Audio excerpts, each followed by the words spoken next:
क्या? तो कोई बात नहीं, कोई बात नहीं ओ बेवफा, कोई बात नहीं। सच्चा वाला प्यार मैंने किया था तुझको, अपने जैसा तुमने समझ लिया मुझको। तेरे लिए रिश्ते नाते करके इग्नोर, नजरों में सबके गिरा लिया खुद को।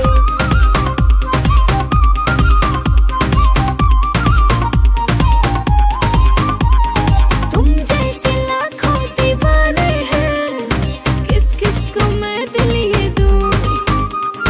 तू मेरे लायक नहीं है सनम, जो मैं तुझे चाह लूं।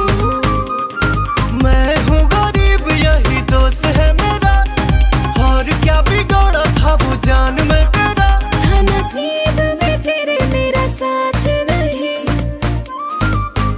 कोई बात नहीं, कोई बात नहीं ओ बेवफा, कोई बात नहीं।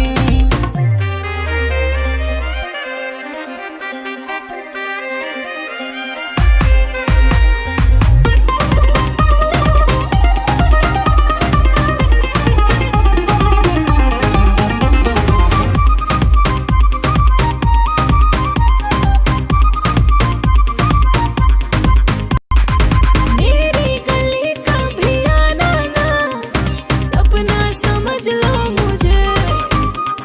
साजन आजाद बताएंगे, क्या चीज हूँ मैं तुझे। दुनिया से कह दो प्यार करना नहीं, किसी के लिए भी जीना मरना नहीं। तेरे संग मैंने किया कोई घात नहीं। कोई बात नहीं, कोई बात नहीं।